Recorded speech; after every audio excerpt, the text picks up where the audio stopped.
बहुत समय पहले राज्य अश्वगढ़ अपनी समृद्धि और अद्भुत किलों के लिए प्रसिद्ध था। वहां की राजकुमारी कियारा जितनी सुंदर थी, उतनी ही बुद्धिमान और निडर भी। लेकिन इस राज्य में एक रहस्य था, गुप्त सुरंगों का रहस्य। कहा जाता था कि महल के नीचे एक रहस्यमय सुरंग थी, जो किसी अज्ञात जगह पर खुलती थी। कई सैनिक और खोजी वहां गए, लेकिन कभी लौटकर नहीं आए। राजा ने आदेश दिया कि कोई भी उस सुरंग के बारे में बात नहीं करेगा। लेकिन राजकुमारी कियारा इस रहस्य से पर्दा उठाना चाहती थी।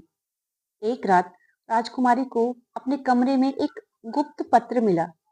उसमें लिखा था, अगर तुम सच में जानना चाहती हो कि सुरंग में क्या है, तो आधी रात को झील के किनारे आओ, लेकिन अकेले। राजकुमारी चौंक गई। यह पत्र किसने भेजा? क्या यह कोई षड्यंत्र था या कोई सच में उसकी मदद करना चाहता था? उसने फैसला किया कि वह खुद इसका पता लगाएगी, लेकिन पूरी सावधानी के साथ। आधी रात को कियारा एक काले लबादे में छिपकर झील के किनारे पहुंची। वहां एक लंबी कद काठी का अजनबी व्यक्ति खड़ा था। उसने अपनी गहरी आवाज में कहा, राजकुमारी, सुरंग के रहस्य को सुलझाने का समय आ गया है, लेकिन यह आसान नहीं होगा। कियारा ने उसकी आंखों में देखा और बोली, तुम कौन हो और मुझे इस बारे में क्यों बता रहे हो? उसने जवाब दिया, मेरा नाम विरांग है। मैं तुम्हारे राज्य का पूर्व सेनापति हूँ। मुझे इस रहस्य को छिपाने के लिए कैद कर लिया गया था, लेकिन अब समय आ गया है कि तुम यह सच जान लो। विरांग ने झील के पास की एक चट्टान को हटाया। वहां एक गुप्त दरवाजा दिखा। यही वह रास्ता है जो राज्य के सबसे बड़े रहस्य, सुरंगों के रहस्य को सुलझाएगा। राजकुमारी के दिल की धड़कन तेज हो गई, लेकिन वह रुकी नहीं। उसने मशाल जलाई और विरांग के साथ अंदर चली गई।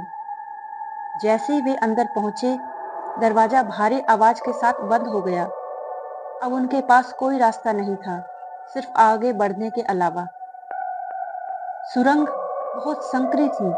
उसमें से अजीब अजीब सी आवाजें आ रही थी। यहाँ कोई और भी है, विरांग ने फुसफुसाकर कहा। कियारा ने दरवाजों और दीवारों पर बने प्राचीन चित्रों को देखा। वे बताने की कोशिश कर रहे थे कि यहाँ एक खतरनाक शक्ति कैद थी। अचानक उनकी मशाल बुझ गई और चारों तरफ अंधेरा छा गया। तभी कियारा ने महसूस किया कि कोई उसकी पीठ के पीछे खड़ा है। एक ठंडी हवा चली और कियारा ने किसी को अपनी गर्दन पर सांस छोड़ते हुए महसूस किया। उसने तेजी से पीछे देखा, लेकिन वहां कोई नहीं था। विरांग ने कहा, यह सुरंग आत्माओं से भरी हुई है। जो भी इसे पार करने की कोशिश करता है, वह गायब हो जाता है। अचानक उनके पैरों के नीचे की जमीन खिसकने लगी और वे दोनों एक गहरे गड्ढे में गिर गए। जब वे उठे तो उन्होंने देखा कि उनके नीचे एक भव्य सिंहासन था, लेकिन उस पर कोई हड्डियों का ढेर पड़ा था। यह क्या है? कियारा ने घबराकर पूछा। विरांग ने उत्तर दिया, यह उस व्यक्ति की हड्डियां हैं जिसने राज्य के खिलाफ विश्वासघात किया था। उसने यहाँ एक अभिशप्त शक्ति को कैद कर दिया था। सिंहासन पर बैठे कंकाल की आंखों में लाल रोशनी जलने लगी। तुमने मेरी नींद को भंग कर दिया है। एक भूतिया साया हवा में उभरा और पूरे कक्ष में फैल गया।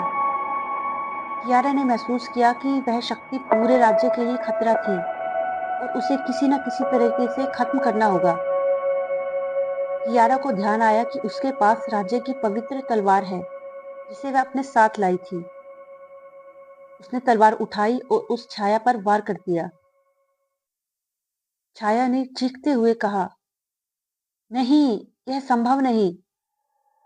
अचानक पूरा कक्ष हिलने लगा। दीवारों में दरारें पड़ने लगी।